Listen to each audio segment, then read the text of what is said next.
सबसे पहले तीरथ सिंह रावत जी का हम रुख करेंगे। सर, बहुत बहुत स्वागत है भारत 24 पर आपका।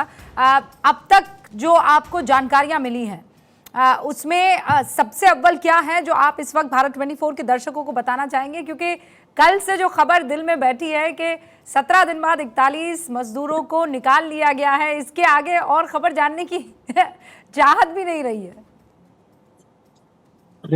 धन्यवाद। पहली बात तो आपका चैनल का लगातार जिस तरह दिखा रहा था वो शुरू से ही, और मीडिया का भी बड़ा रोल रहा है। लेकिन मैं यदि कहूं कि 17 दिन तक मजदूर टनल के अंदर रहे, विकट परिस्थितियां उनके सामने थी, और उस अंधेरे में, इन दिक्कतों में, लेकिन प्रधानमंत्री मोदी जी का जिस तरह रात दिन चिंता करते रहे और सीधे सीधे यहाँ के शासन प्रशासन मुख्यमंत्री से बातचीत करना, जुड़ना, ये अपने आप में बड़ा अहम है। और यही नहीं तो प्रधानमंत्री मोदी जी जब भी जो घटनाएं घटी हैं तो तुरंत उस पर एक्शन होता है, चाहे वो पहले घटना जोशीमठ की रही हो और इवन कि नेपाल की जो आपदा रही हो, यानी वहाँ का प्रशासन उतना जल्दी तुरंत एक्शन लिया। प्रधानमंत्री मोदी जी ने वहां तक भी एक्शन लिया 10 मिनट के अंदर। ये अपने प्रधानमंत्री मोदी जी का जिस प्रकार का विजन है, जिस प्रकार चिंता ये आम जनमानस क्षेत्र देश की, और उसी का परिणाम है इस देवभूमि के अंदर। तीरथ जी, आप ये बात कह रहे हैं, धामी जी भी ये बात कह रहे हैं, और जनरल वीके सिंह जिनसे अभी कुछ देर पहले मैंने बात की वो भी यही बात कह रहे हैं। लेकिन जो आपके विरोधी हैं, जो आपके विपक्षी, वो ये कहते हैं कि आप लोग पीएम को खुश करने के लिए बार बार उनको ये क्रेडिट दे देते हैं। आपका क्या जवाब होगा? बार बार विपक्षी आरोप लगाता है कि कोई भी सक्सेस स्टोरी आती है तो आप ये कहते हैं कि इसका पूरा क्रेडिट प्रधानमंत्री नरेंद्र मोदी को जाता है। मैं आपको एक बात पुरानी याद दिलाता हूँ। जब केदारनाथ बद्रीनाथ की जो आपदा थी वो सब ने देखी, न जाने कितने लोग उससे आपदा से ग्रसित हुए, पर उस समय प्रधानमंत्री मोदी कोई प्रधानमंत्री नहीं थे, गुजरात के एक मुख्यमंत्री थे। मैं उस समय प्रदेश अध्यक्ष था उत्तराखंड का, और 3 दिन प्रधानमंत्री मोदी यानी गुजरात का मुख्यमंत्री मोदी इस उत्तराखंड की धरती पर रहे, देहरादून के अंदर। उन्होंने पूरा सब जगह का प्लानिंग किया कि मैं जाऊंगा। ऐसे 5 स्थान हमने तय किए थे कि उन स्थानों पे जाएंगे। मैं स्वयं अध्यक्ष न थे, जोशीमठ का तय किया, गंगोत्री तय किया, यानी धारचूला का स्थान तय किया था, जोशीमठ उतरने का तय किया था। उस समय कांग्रेस के अंदर प्रदेश सरकार थी, केंद्र में भी प्रदेश सरकार थी, लेकिन अनुमति नहीं दी। लेकिन उसके बाद भी प्रधानमंत्री यानी मुख्यमंत्री गुजरात के कैंपों में गए, वहां भी उनके नारे लगे, जबकि हमने कहा ये नहीं होगा। लेकिन लोगों के उनके प्रति उस समय भी आस्था थी। गुजरात का मुख्यमंत्री आया, कुछ करके जाए, वो सबको लेके गए। इवन प्रदेश के, गुजरात के नहीं तो अन्य जो प्रदेश के स्टेट के लोग फंसे थे उनको भी उन्होंने चौपर और जहाज लगाया। मैं इसलिए याद दिलाना चाहता हूं कि आखिर प्रधानमंत्री इसलिए कहते हैं कि मोदी जी ने जो कुछ किया, उनका विजन इस पर पूरी तरह, जिस तरह चिंता करते हैं, क्विक एक्शन। और ऐसे 22 बोगियां उस समय ट्रेन की में भेजी थी उन्होंने आपदा ग्रसित लोगों के लिए, जिसमें 46 आइटम थे। ऐसे कि तब तो कांग्रेस की सरकार थी उस समय, ये देखते रहे। वो तक आपदा गुजरात का मुख्यमंत्री रहते मोदी जी ने संभाला। आज प्रधानमंत्री जी हैं तो पूरी तरह, मैंने कहा कि प्रधानमंत्री नारे लगे ना, वहां मोदी है तो मुमकिन है। ये कोई पार्टी के लोग नहीं थे, कोई भाजपा के नहीं थे। लेकिन मैं कहता हूं कि ऐसे समय पर आम पार्टियों को आगे आना, इस तरह की जब घटनाएं होती हैं तो वहां पे पार्टी पॉलिटिक्स नहीं। अरे प्रधानमंत्री तो प्रधानमंत्री हैं, सरकार है, केंद्र में प्रदेश में भी, तो वो तो करेंगे। लेकिन उनके साथ खड़ा होना विपक्ष का यह होना चाहिए ना। हम भी तो खड़े हुए थे जब कांग्रेस की सरकार थी। मैंने कहा ना, केंद्र में भी हम नहीं थे, प्रदेश में भी नहीं थे। उस तरह की आपदा को संभालने के लिए हम सब एकजुट हुए। हमने कहा बता क्या प्रधानमंत्री मोदी जी तो इस तरह आगे काम किए, तो कैसे नहीं देंगे, कैसे नहीं होगा। आज मैं कहता हूँ नेपाल में आपदा आती है, 10 मिनट में क्विक एक्शन होता है, प्रधानमंत्री मोदी यहाँ की टीम को भेजते हैं। बहुत सारी जगह इस तरह की घटना है। मैं कह रहा हूँ कि सबसे पहली बात, ये चिंता हमारी बनी रही। बहुत सारी ऐसे मशीनें आई पूरी तरह से, अन्य देशों से भी इस प्रकार का आपके सारे वैज्ञानिक मशीनें, लेकिन अंत में जिस तरह का काम हुआ कि ये न मजदूर के हाथों ने ही कुल्हाड़ा और बेलचा और मिट्टी खोद खोद करके उन लोगों को बाहर निकालने, सारी एजेंसियां केंद्र सरकार की लगी, एनडीआरएफ हो, आपकी सारा, चाहे सेना हो, चाहे आपका कोई भी है, अन्य सब तरह का, रोड से बीआरओ से लेकर के अन्य सारी कंपनियां सब तरह का काम किए हैं। सभी एजेंसियों ने पूरी तरह मेहनत के साथ में डट और करके उसका एक ही नतीजा लक्ष्य, तीरथ जी दिखा भी, वो हम 40 लोगों को जानते बाहर हैं। निकालना। हाँ, लेकिन ये कहा जा रहा है कि वहाँ पर जो बाबा बौगनाथ का मंदिर था, उसको जो क्षति पहुंची है उससे नाराज़गी साफ तौर पर जाहिर। आसपास के जो इंडिजिनस ग्रुप है, जो वहाँ के लोकल लोग हैं, उन्होंने मांग की है कि एक स्थायी मंदिर वहाँ पर बनना चाहिए। दूसरा, ये जो मिस्टर डिक्स हैं, उनको लेकर खूब चर्चाएं हो रही है कि उन्होंने बड़ा आस्था का सम्मान किया और उत्तराखंड के लोग और देश के लोग उनको बड़ा प्यार कर रहे हैं कि उन्होंने यहाँ आकर जो सम्मान दिया इस भूमि, इस धरा को, और विज्ञान को साथ लेकर चले हैं, उसका एक पूर्ण नतीजा निकल के आया।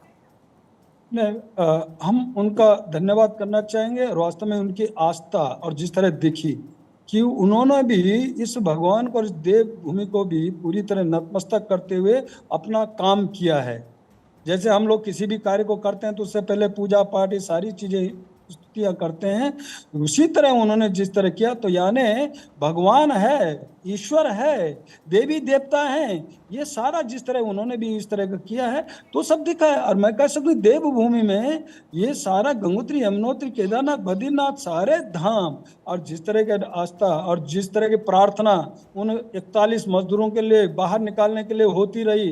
आम जन, आज मैं श्रीनगर के अंदर हूं, लेकिन बगल में भी आज गंगा आरती हुई है, मैं अभी वहीं तट पर बैठा हूं गंगा के किनारे, और पूजा पाठ उसके लिए जो कि कल का हुआ, एक दिवाली मनी कल इस तरह के उनके बाहर आने पे, कल मंदिरों में लोगों ने पूरी तरह से पूजा पाठ, ये सारी चीजें सभी तरह के धर्मों के लोगों ने ये कहा कि भाई 41 लोग बाहर कैसे निकले, उनके लिए सब लोगों ने अपनी अपनी तरफ से मन्नतें मांगी हैं, और उसी का परिणाम रहा। मैंने कहा कि जो मशीनें काम नहीं कर पाई है, जो इस तरह का, जो आपने कहा ना, दूर सभी बाहर से भी, अन्य देशों से आए थे, यहाँ के भी एक एक से, लेकिन अंत में काम क्या किया, यहाँ का मजदूरों का हाथ, फावड़ा, बेलचा, आखिर यह काम अंत में इस तरह का जो निकालने का काम किया इन्होंने, कि ये सब इसकी कृपा है, इस माँ की कृपा है, इस धरती की कृपा है। और तीरथ उसके बाद जी, मैंने कहा कि प्रधानमंत्री मोदी जी हाँ, जिस आप कह तरह रहे काम हैं किया, जिस तरह रात दिन कि चिंतन देवभूमि पर आस्था का सम्मान रखते हुए विज्ञान को आगे ले जाने का ये नतीजा है कि 41 मजदूरों को सकुशल निकाल लिया गया। आप, मुझे पता है, सोशल मीडिया को देख रहे होंगे, आप खुद एक राजनेता हैं, वहाँ के मुख्यमंत्री रहे हैं, आपने देखा ना कि कई ऐसे लोग हैं, एक इकोसिस्टम है जो इस वक्त भी हिंदू मुसलमान कर रहा है कि देखिए आखिरी पत्थर उठाया था एक मुसलमान ने, उसका तो कोई नाम नहीं ले रहा है। ये बीजेपी जो है वो हमेशा मुस्लिम विरोधी रहती हैं और उनके नाम पर क्रेडिट उनको देने पर कतराती हुई नज़र आ रही है। बाकायदा ऐसे बहुत से मुस्लिम रेस्क्यू करने वाले जो मज़दूर हैं उनके नाम चल रहे हैं, और इसमें भी हिंदू मुसलमान जो लाया जा रहा है, उनको आप क्या कहेंगे? देखिए, जो लोग इस प्रकार की बातें कर रहे हैं वो लोग राजनीति कर रहे हैं, हम नहीं कर रहे हैं, वो लोग कर रहे हैं। उनको कुछ दिखता नहीं, केवल बस यही बात उठाना, यही बात करना। कुल मिलाकर मैं एक कहूँ कि मैंने तो पहले ही कहा, हर तरह के धर्मावलंबी, हर तरह के लोगों ने, सब ने पूजा पाठ किया है अपने अपने तरह से। सब उन 41 मजदूरों के लिए कैसे निकल के हैं, सुरक्षित आए, ऐसी प्रार्थना सब ने अपने अपने उससे की है। और मैं यहाँ पर मैंने पहले ही कहा कि जो लोग राजनीति कर रहे हैं, राजनीति नहीं आनी चाहिए, दूर दूर तक नहीं आनी चाहिए, इससे ऊपर उठ करके बात होनी चाहिए और सबको एकजुटता के साथ में खड़ा होना चाहिए। और सबने काम किया है ना, चाहे वो हमारे मुसलमान भाई हों, चाहे अन्य ईसाई भाई, चाहे हिंदू भाई, सभी ने मिल करके काम बात की है, सभी ने उनके लिए प्रार्थना की है, अपने अपने तरह से प्रार्थना की है। यहाँ पे मानवीय आधार पर वो लोग, ये व्यक्ति मजदूर फंसे हैं, उनको बाहर निकालना, वो बेचारे फंसे हैं, हम तो उनको बाहर निकालने की बात कर रहे हैं और कुछ लोग राजनीति कर रहे हैं। हाँ, तो वो सवाल ये भी पूछ रहे हैं कि मजदूर फंसे भी तो आप ही लोगों की वजह से हैं। आपने ऑल वेदर टनल कहा कि भाई सिक्योरिटी के लिहाज से बना रहे हैं, लेकिन उसको आपने डेवलपमेंट का प्रोजेक्ट बना दिया, और इसीलिए आपकी नाकामी है कि वो मजदूर वहां पर 17 दिन तक फंसे रहे। देखिए विकास होगा, हम विकास भी चाहते हैं। मैं अभी कह रहा था, कोई कल्पना कर सकता है कि पहाड़ में कभी ट्रेन चढ़ सकती है? अरे कभी अंग्रेजों ने दार्जिलिंग और शिमला ट्रेन चढ़ाई थी। आज नॉर्थ ईस्ट में भी ट्रेन जा रही है, आपका एयरपोर्ट बन रहे हैं। उत्तराखंड के अंदर इस पहाड़ में पहली बार ट्रेन का चढ़ना 120 किलोमीटर टनल के अंदर से 120 किलोमीटर में 117 किलोमीटर टनल से होते हुए जाना, तो स्वाभाविक ही थोड़ा बहुत इस तरह का नुकसान होगा। लेकिन ऐसा नहीं है कि पूरी तरह लोग विकास चाहते हैं। विकास के साथ साथ ये चीजें तो होंगी ना। हम कहें कि सड़क भी चली जाए और खेत भी न कटे, पेड़ भी न कटे, ये कभी हो सकता है क्या? ये तो सतत वो है, प्रक्रिया है, ये होगा। लेकिन विकास, मैंने कहा ना, 120 किलोमीटर रेलवे कर्णप्रयाग तक पहुंचना और 117 किलोमीटर टनल से होते हुए जाना, और अधिकतर जो स्टेशन और टनलों के अंदर में डबल लेन है, ये लोगों को दिखते। तो इसका भी पूरी तरह क्या, इस बात को क्या कहें साहब कि ये ठीक नहीं हो रहा क्या? नहीं, पर तीरथ सिंह रावत जी वो ये कह रहे हैं कि विकास आप लोग इतना कर दे रहे हैं वहाँ पर कि छोटे छोटे कस्बे, छोटे छोटे शहर जो हैं उनमें बड़ी बड़ी दरारें आ रही हैं, लोगों को अपने पुश्तैनी मकान छोड़ने पड़ रहे हैं। इन पर ध्यान नहीं दिया जा रहा है। बस आप ये कह रहे हैं कि विकास हो जाना चाहिए, और वो अंधाधुंध विकास जो है वो इस ज़मीन के ऊपर भारी पड़ रहा है। क्या जवाब है आपके पास? देखिए उनका ये आपकी बात जो है, मैं ये कहूँ, मैंने पहले कहा कि विकास सतत प्रयास है और विकास हो रहा है। लेकिन मोदी जी ने वास्तव में जिस प्रकार का उनका एक विजन है और जिस तरह लक्ष्य है, आम समाज को विकास से जोड़ना, आम क्षेत्र को और कठिनाइयों से दूर करना, वो काम आज हो रहा है, बड़ा तेजी से हो रहा है। मैंने कहा थोड़ा बहुत तो होगा ही ना, पेड़ भी कटेंगे, खेत भी कटेंगे, मलबा भी आएगा, ये तो नहीं कि मलबा नहीं आएगा, ये सब चीजें होंगी। लेकिन उसका भी ध्यान रखा जा रहा है। जो इससे प्रभावित हो रहा है परिवार या समाज, उसको उससे लाभ देने का और उसको उससे ऊपर उठाने का काम किया जा रहा है। उसको जो प्रभावित हुआ है उसको उससे बाहर निकालना, तो उसको पूरी धीरज जी तरह आप ये उसका कह रहे हैं कि उत्तराखंड की जनता भी इस बात को लेकर प्रसन्न है कि विकास हो रहा है और विकास होना चाहिए, या फिर उनकी आप लोगों से शिकायत है कि इस विकास के चलते हमारे पहाड़ खत्म हो रहे हैं? टनल में भी आप देखिए खुदाई हो रही थी, अंदर की तरफ जाना था, ड्रिलिंग हो रही थी, और फिर भरभरा कर पूरा मलबा गिरता है और 17 दिन तक मजदूर जो है वो फंसे रह जाते हैं। नहीं, ऐसा है, देखिए ये तो आज से नहीं है, ये 2-3 साल से पूरा काम चल रहा है और पूरी तरह तेजी से हो रहा था, तब तो बात नहीं। मैंने कहा ना, वहीं के लोगों ने प्रार्थना, आराधना, ये कहा कि उन मजदूर निकल जाए, तो किसी ने तो ये नहीं कहा कि ये टनल क्यों बनी है, ये सुना क्या आपने? अरे भैया, ये तो नहीं कहा।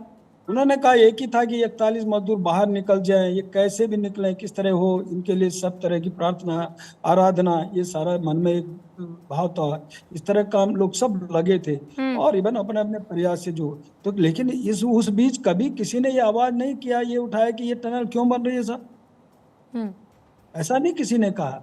मैं तो कहता लोग वहां के, आप बताएं, एक डैम में वहीं आगे जाकर के भटवाड़ी आसपास डैम था, कोर्ट के कारण जो आपका एनजीओ ने, आपका किसी ने इस प्रकार का वो लगा के बंद हो गए वो सारे लोग वहाँ के आज भी कहते हैं कि साहब विकास होना चाहिए। वो यदि होता तो शायद है कि वो डैम चलता तो हमारे यहाँ नौजवान यहाँ रोजगार भी पाते और अच्छी बिजली भी हम लोग पाते। और ये एक ऐसा डिबेट है जिस पर विस्तार से आगे चर्चा भी होनी चाहिए। धीरज सिंह रावत जी, हमसे इतना तफसील में बातचीत करने के लिए बहुत बहुत शुक्रिया।